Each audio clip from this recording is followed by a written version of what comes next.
E aí, gente, tudo bem com vocês? Quero falar que hoje é um dia bom porque hoje tem resenha de Murakami e o livro da vez é Caçando Carneiros. Então, vem!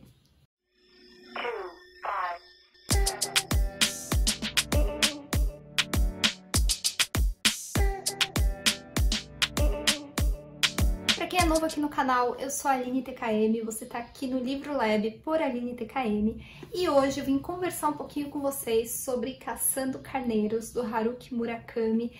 Essa é a segunda leitura do nosso projeto Lendo Murakami em 2021. Se você não conhece o projeto, eu vou deixar aqui nos cards o primeiro videozinho que eu explico como funciona e já deixo aqui também o convite para você vir ler com a gente todo mês uma obra diferente do Murakami, seguindo a ordem cronológica de publicação das obras dele.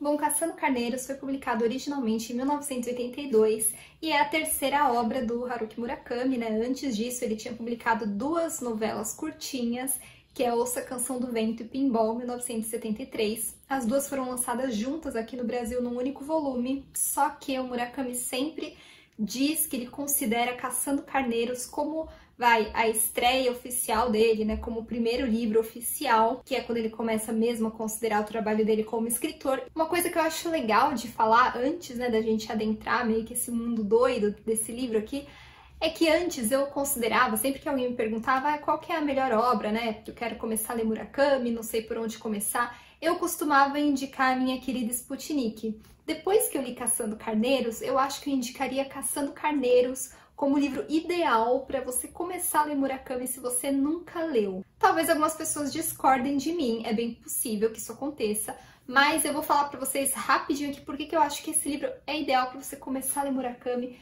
Primeiro, por quê, né? Porque eu acho que ele reúne vários elementos já, né, do que é a escrita do Murakami, do que são as tramas do Murakami. Então, assim, o estilo e o perfil do Murakami tá bem condensado nesse livro aqui. Sem falar que esse livro tem um grau de doidice muito elevado.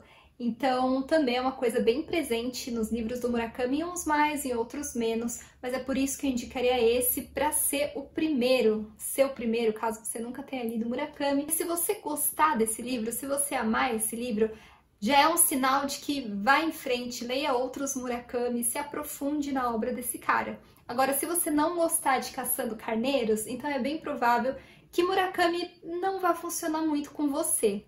Então, eu acho que é uma obra assim que é bem, sabe, ame ou odeie, e eu gosto pessoalmente, né, de começar por obras assim, por isso que eu indico obras assim para vocês. Outra coisa bem interessante sobre Caçando Carneiros é que ele é o terceiro livro da trilogia do Rato. Bom, os outros dois primeiros, na verdade, são aquelas duas novelas publicadas pelo Murakami antes desse livro que eu falei pra vocês, Ouça a Canção do Vento e Pinball, 1973. Tem resenha desse livro aqui no canal também, vou deixar nos cards. E, na verdade, essas duas novelas são o início da história desse protagonista aqui desse livro e do amigo dele, o Rato, porque tudo gira em torno deles dois, né? Só que eu já aviso vocês que não é obrigatório a leitura do livro anterior, até mesmo porque ele foi lançado aqui no Brasil depois do lançamento desse aqui. Então, realmente, assim, não é tipo uma continuação, sabe? Você pode ler também na ordem inversa, não tem problema nenhum. Ok, né? Primeiros recados dados sobre Caçando Carneiros, então vamos começar a falar sobre essa história aqui. As coisas nesse livro se passam, a ação principal, na verdade, né, se passa em 1978. Eu digo ação principal porque às vezes ele volta no tempo, conta umas coisas que acontecem em outros anos, mas o principal aqui é 1978. Esse protagonista que não tem nome, ele tá ali nos 30 anos dele, né, quase 30. E esse cara, ele leva, né, continua levando, na verdade, assim, uma vida bem comunzinha, sabe, onde nada acontece. Ele trabalhava como tradutor, mas aí agora o escritório de tradução dele meio que virou uma agência de publicidade pequenininha, e ele trabalha junto com um sócio dele, que é um cara que é amigo dele mesmo, pessoal, né, só que é um beberrão, assim, que às vezes parece que não quer nada com nada também. O próprio protagonista também parece que não quer muita coisa com a vida, assim, ele tá passando por um divórcio, mas ao mesmo tempo ele não tá muito ligando pra isso, sabe? Tipo, ele não ama mais a mulher, ele não sabe muito bem, assim, sabe? O que ele tá fazendo na vida. Só que aí, o que o Murakami faz, né, com a gente? Ele pega esses personagens comuns e medíocres até e joga ali um acontecimento meio bombástico, meio não, né? Totalmente surreal na vida dele.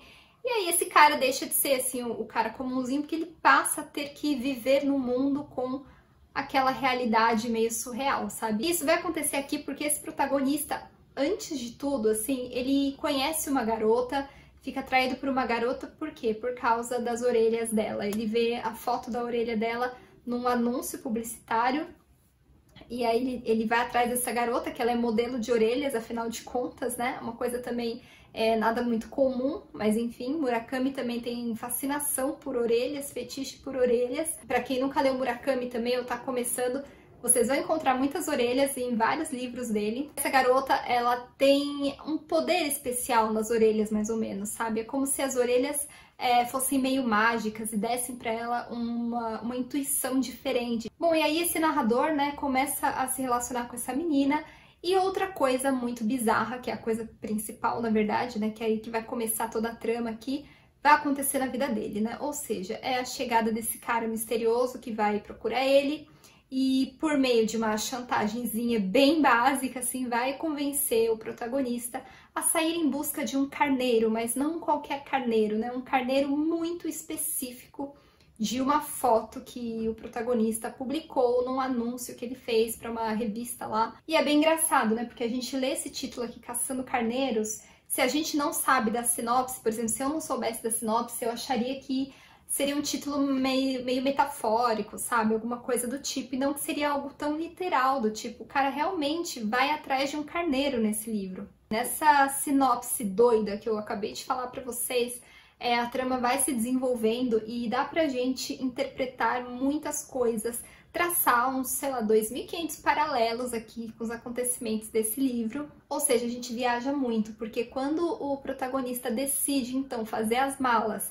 e ele e essa modelo de orelhas percorrem o Japão norte até Hokkaido para ir atrás desse bendito carneiro, as coisas vão ficar muito mais doidas, né? Se já não estavam, se já não pareciam com essa sinopse, mas sim, as coisas vão ficando mais doidas e eu diria que elas vão ficando mais assustadoras também, porque esse livro ele ganha, na verdade, uma aura assim de história de mistério, sabe? E ao mesmo tempo, algumas passagens mais avançadas meio que vão dando um medo na gente, uma coisa meio de, sei lá, um suspense, até com um leve toque de terror, eu diria, sabe? O carneiro, ele não é apenas um carneiro, né? Tem muitas coisas entrelaçadas com esse carneiro. Outras coisas intrigantes, né, estão por trás disso tudo, estão por trás desse cara misterioso.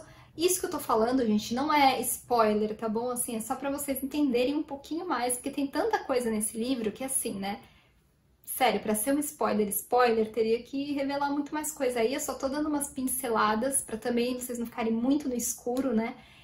Mas enfim, esse cara misterioso, na verdade, trabalha pra um chefão dele, né? Um outro cara que é muito poderoso, né? Um cara muito poderoso, um figurão da extrema direita. E ele é dono do Partido Conservador e ele também é dono e comanda, né? De forma oculta, né? Ninguém sabe. Mas ele comanda e tem poder sobre todas as mídias, sobre toda a publicidade. Ele também tem um poder enorme, assim, sobre a política, sobre a economia, sobre tudo, basicamente, né? Ele tem um império gigantesco que ele construiu. Bom, e aí eu tenho certeza que nessa hora vocês devem estar achando, né? Estar se perguntando, nossa, mas que viagem que é esse livro, pelo amor de Deus, o que tudo isso tem a ver, o que significa e tal. Eu garanto pra vocês que esse é um livro fantástico para quem curte esse negócio de mistura de realidade com elementos de fantasia e coisas surreais, realismo mágico, enfim. Então, se você gosta assim dessas pegadas aqui que eu acabei de dizer, com certeza esse é um livro para você. E claro, né, a gente tá falando de Murakami, então com certeza existem significados por trás dessa figura do carneiro. Tem o chefão poderoso envolvido nisso. Tem coisa envolvendo até a Segunda Guerra, sabe? Envolvendo a história do Japão, inclusive. E óbvio, né, que quando a gente vai lendo isso daqui, eu adoro os livros que fazem isso, né? Que fazem a gente formular várias teorias em torno de algum acontecimento bizarro. Então é isso que acontece aqui. A gente pode fazer várias leituras, né, do significado desse carneiro. Pode ser lido, né, pode ser interpretado como uma personificação, mais ou menos, né? Nem sei se tá certo eu falar personificação, né? Porque no caso é um carneiro, né? Mas enfim. Mas uma personificação, vamos usar essa palavra, né? Para a cultura e para o Ocidente de maneira geral, sabe? E o que o Ocidente fez com o Japão, né? Essa questão da dominação, assim, né? Do Ocidente entrar no Japão e ir dominando um pouco, né? A cultura japonesa, os ideais japoneses, enfim. Então é um paralelo, né? Bem interessante que a gente pode traçar, né? Dessa dominação, né? Do estrangeiro, essa dominação ocidental sobre o Japão, até porque o Japão tem períodos da história dele que ele era um país muito fechado, era um sistema de feudo, sabe? Até o Ocidente meio que fazer uma pressão e entrar no país. Então todas essas mudanças foram levando o Japão rumo à industrialização, à modernização. E com isso, né, ligando tudo isso, porque, né, junto com essa modernização, com essa industrialização, com a chegada do Ocidente de maneira mais incisiva mesmo naquele país que antes era fechado, enfim, trouxe junto a implementação do capitalismo, né? E essa também é uma outra leitura que eu diria que é mais ampla e mais universal que a gente pode fazer desse carneiro aqui, na verdade, da figura desse carneiro aqui desse livro. E sei lá, né? Pra mim isso fez muito sentido, né? No caso, de associar essa figura desse carneiro com um capitalismo desenfreado, né? Que é mais ou menos o que a gente vê, assim, nas últimas décadas, digamos assim, né? Essa questão de que tudo é válido em nome do progresso, nem sempre esse progresso é benéfico para todos. É um carneiro que toma a vida de uma pessoa para objetivos próprios, né? E quando essa pessoa não é mais útil, ele simplesmente descarta ela. Ou seja, tipo, é isso, são pessoas descartáveis, né? É o que, de certa maneira, o capitalismo acaba fazendo. Eu acho que existem extremos e é com os extremos que a gente precisa tomar cuidado, essa é a minha opinião.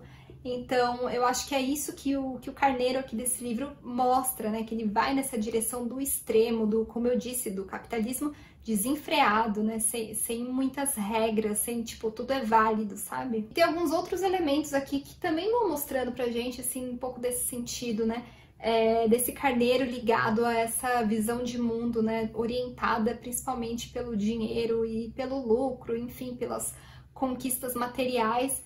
A própria atitude, né, do protagonista quando ele volta para a cidadezinha natal dele, o sentimento de desolação, quando ele percebe que a praia, boa parte da praia foi aterrada para a construção de prédios, por exemplo. Até mesmo a forma como essa missão de buscar o carneiro foi colocada para o protagonista, do tipo, foi feita uma proposta para ele, mas é o tipo de proposta que ele não podia recusar, sabe? Assim, era basicamente uma imposição mesmo, porque se ele recusasse, a vida dele estaria arruinada em todos os seus aspectos. Então era uma ameaça, ele precisava cumprir aquilo num prazo curto, inclusive. Uma coisa muito interessante que chega uma hora que ele fala aqui sobre a questão dos nomes, é uma conversa que ele tem com o motorista, na verdade, porque assim, eu disse, né, nenhum personagem aqui tem nome, quando muito, alguns têm apelido, muito poucos, e eles têm uma conversa sobre essa questão de, por que dar nome, etc. E esse cara fala que as coisas têm nomes quando elas são insubstituíveis e também para mostrar que elas não são um produto massificado. Quando existe um conceito de vida e quando existe, assim, uma interação mesmo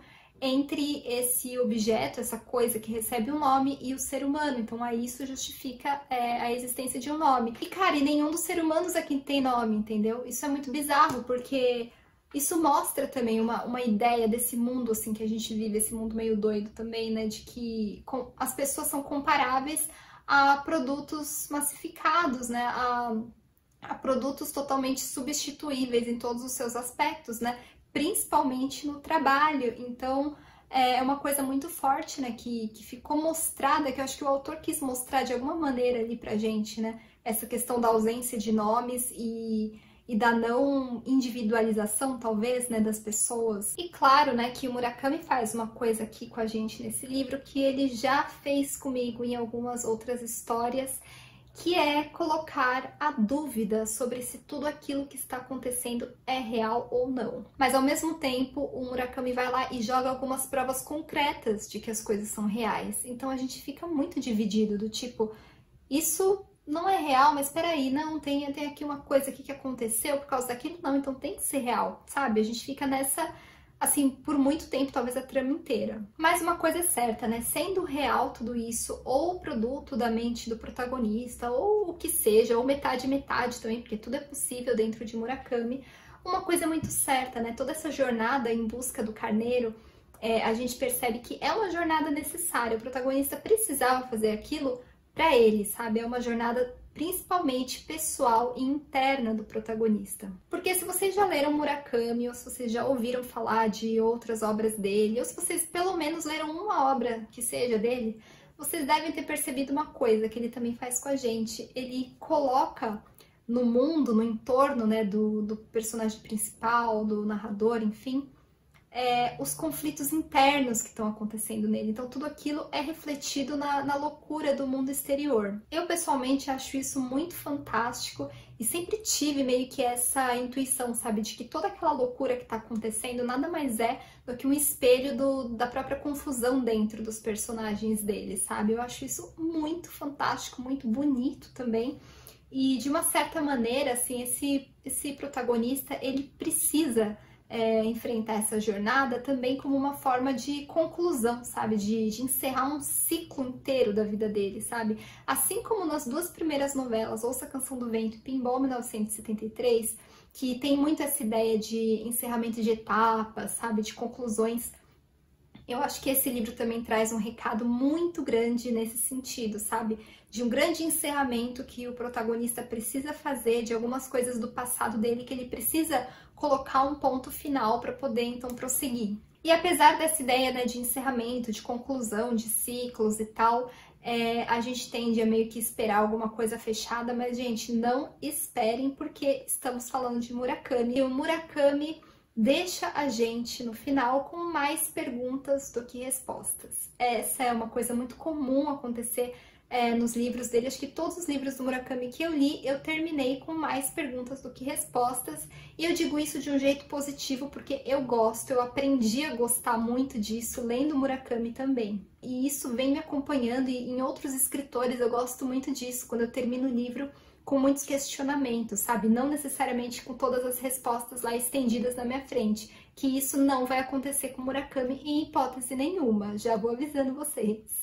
E como eu falei pra vocês, né, eu tô fazendo esse projeto do Murakami porque era uma coisa que eu queria muito pessoalmente, né, ler toda a obra do Murakami em ordem cronológica, e pra mim tá sendo fantástico. Por quê? Porque já nessa segunda leitura do projeto eu já percebo uma evolução fantástica no texto do Murakami, sabe? Não só na escrita, enfim, porque desde o primeiro eu já achei a escrita dele maravilhosa, mas na forma de conduzir a trama, sabe?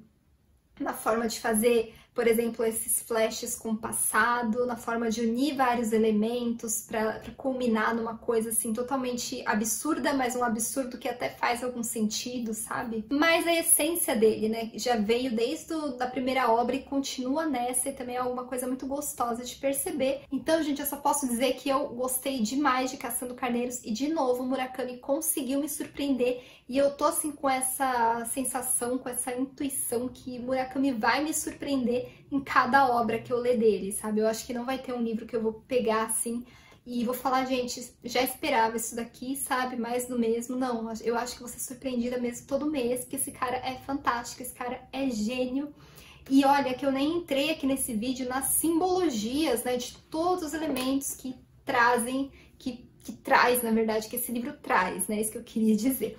Todas as simbologias de todos os elementos, porque assim, né, eu li um negócio muito interessante, que eu vou até deixar o link aqui pra vocês na descrição aqui desse vídeo. É um artigo, né, eu acho que é um trabalho, não sei, ou uma tese, enfim, alguma coisa assim, sobre a simbologia aqui nesse livro. Então ela vai falar das datas que o autor coloca aqui, existe uma simbologia nessas datas, figuras mitológicas que aparecem aqui. Tem muitas partes aqui também que o Murakami meio que associa com algumas coisas do Nietzsche, E isso às vezes pra gente não fica tão claro, mas lendo o trabalho dessa pessoa que eu tô deixando o link aqui embaixo, ela dá umas explicadas nesse sentido pra gente também.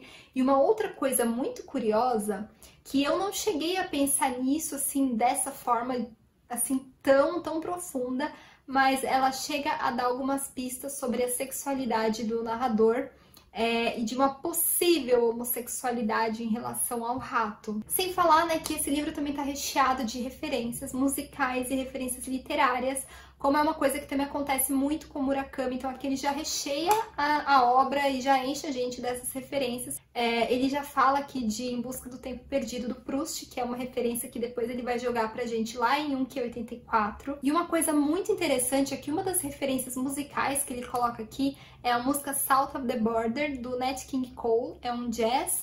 E essa música é meio que tipo a música principal, a referência principal de um outro livro dele, que é Sul da Fronteira Oeste do Sol, que eu li ano passado, lançou pela Tag. É isso, gente. Eu espero que vocês tenham gostado desse vídeo aqui, dessa resenha, que eu acho que parece um tanto doida, como este livro é, ou... Bom, esse livro é muito mais doido, na verdade, do que essa resenha, né? Vocês só vão saber se vocês lerem isso daqui. E é isso que eu queria saber, né? Se vocês já leram Caçando Carneiros, o que vocês acham desse livro? Porque eu imagino que ele divida muito opiniões, né?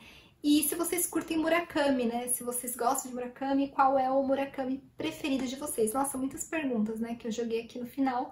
Mas enfim, só me contem aí da relação de vocês com Murakami, da relação de vocês com Caçando Carneiros. É isso então, gente. E de novo, queria convidar vocês a conhecer mais sobre o projeto Lendo Murakami 2021. Se vocês quiserem, super convidados a participar também. E é isso. Um beijão e a gente se vê nos próximos vídeos.